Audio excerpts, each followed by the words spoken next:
Hpi here. So I had one of my subscribers ask about doing putting some shims on his diff to make his 29 9 tooth or 43 13 tooth mesh him a little more closer. Could be that he's got some wearing going on there and something's a little loose and wants to mesh it together. The subscriber name is MTC2K25. I'll put a link on this channel here, well actually on this video on the bottom here. Check out his channel, you guys. The guy's got mass RCs from Traxxas to HPI. He's got boats. Awesome channel, guys. Definitely check him out. So I'm going to crack open this Savage Flux transmission or differential here, and let you guys have a look at how you shim them together and make it work. All right, so this is your typical Savage diff here. This is the whole housing for it. So this is going to be your 29 tooth here, and inside, which is this part here, will be your 9 tooth. So I'm going to start cracking this open. You all probably know where the screws are. Just start taking the screws out and separate this.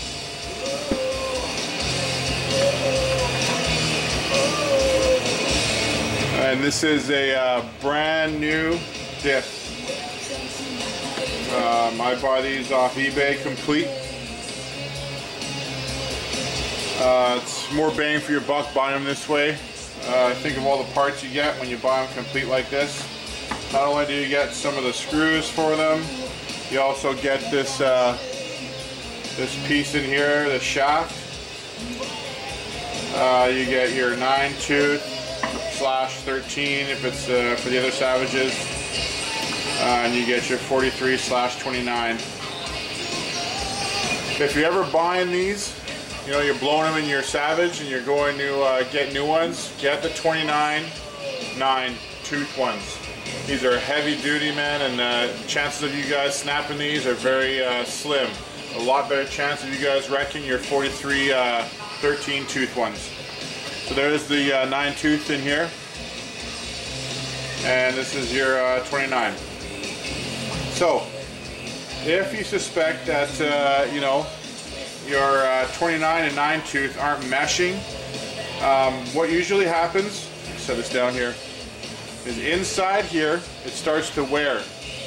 And once it wears in here, the bearing on this will have more play to travel. If it has more play to travel in there, these two won't seat together, and they won't cause a beautiful mesh. So you'll start finding that even though you're replacing these gears, you're going to start stripping them easier and faster, and you're wondering why am I stripping these?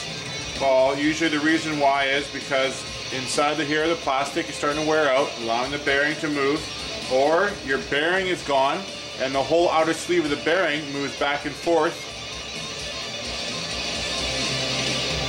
So those are generally the main reasons. One way you can fix this, if it's starting to get worn in here, or you suspect that your gears are starting to wear and you want to get them a closer mesh together, is by undoing, so you get a better shot here, these 4 Phillips screws here, and separating this 29 tooth from the actual this housing, this gear housing here, which holds your 4 spider gears. So I'm going to go ahead and start unscrewing these and separate this. Normally I have an electric screwdriver. What I do is I actually crack these, and then I use my electric screwdriver because these are fine threads. They take a while to unthread, and whoop, you just undo them all real quick. So I'm going to get a rag, I'm going to hold this and start loosening these bolts.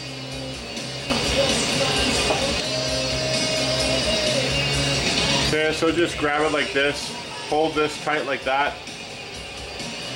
Give it a shot here. Hold it like that. This way these teeth will grip into here when you're undoing these. Now, from HPI, these are going to have Loctite on them. So you're really going to have to get a good Phillips, and you're going to have to push down hard and crack it loose. You don't want these, you do want Loctite on these, but you know, you don't want them tightened to a point where you're going to snap the head off. I snapped lots of heads off these screws, and you know, chances of you tapping and die just to get it out, no. You're just going to go buy a new aluminum alloy housing again and rebolt it to it, which, I mean, that can cost you anywhere from 10, 15 bucks for them. Okay, so I'm going to hold this and start loosening these. Loosen the camera here. So hold it tight, push down tight, and loosen them. Make sure you got a good Phillips screwdriver that seats into these, because you really don't want to start stripping or screwing up the Phillips heads in these, the top part. So yeah, they're stiff to get out. Okay, so that's one. We're going to crack all these. So really push down and turn into them.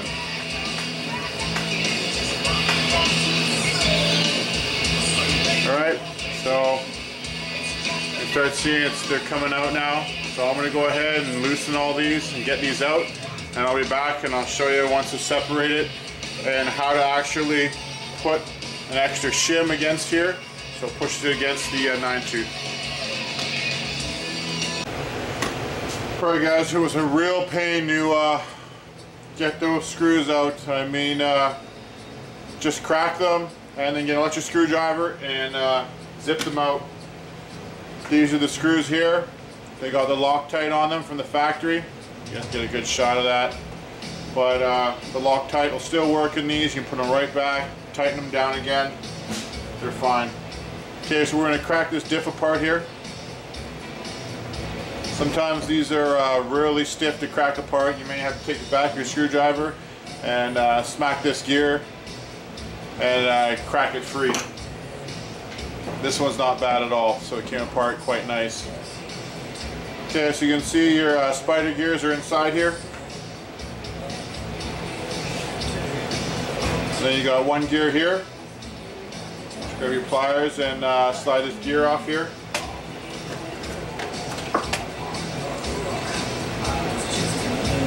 Okay, that's it. And you can see the back there is for this pin inside there. The pin turns this. There's your pin right here. Just go ahead and pull it out. And then your cup should slide right out. You get a shot here. There's the cup right there. Now the bearing is still on here. And then these are washers. Sometimes there's two. I think in all these newer heavy diffs they put two. I found in the older Savages there was only one of these washers, but there is two. All they do is just help secure that. There's a rubber gasket in there, if you guys can see that. They just help secure that in there. That also keeps water out if you guys are like doing mud bogging or going through water, moisture. It keeps the grease inside your diff. Okay, now there's the bearing. You go ahead and slide that bearing off. Now usually from the factory there's going to be two washers on the outside of the shaft here. If you don't see them, they're probably stuck to the bottom of your bearing here. Which there they are. Alright, so there's the bearing, and there's two.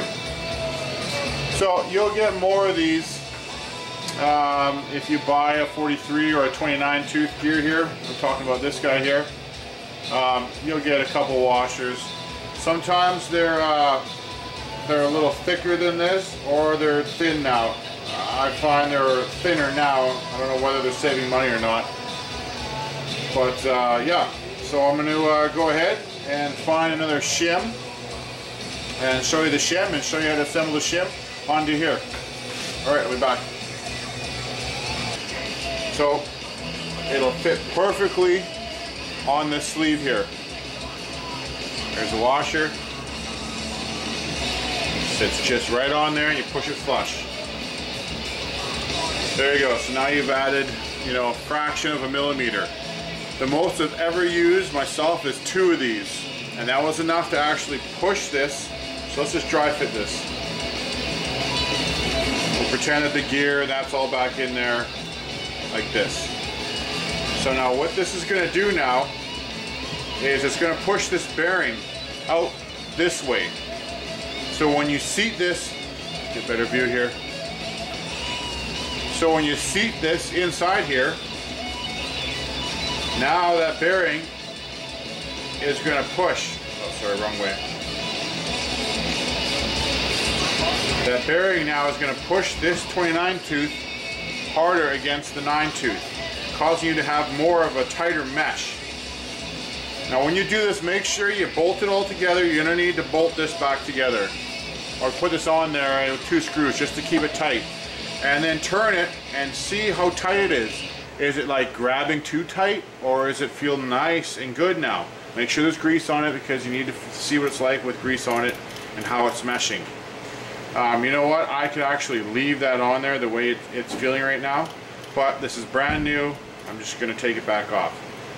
Okay guys, so that's what you do when you're trying to mesh your 29 and 9 or your 43, 13 a little closer. Hope this helps. I'm going to zoom out here.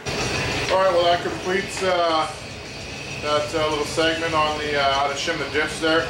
MTC 225, I really hope this helps you. It's helped me a couple times. Saves money, keep using the plastic parts, the housing there a little longer, and stop burning those 43 13s or 29 9 teeth up all the time. Guys, like I said, definitely check out his channel, and as always guys, thanks for watching. Peace.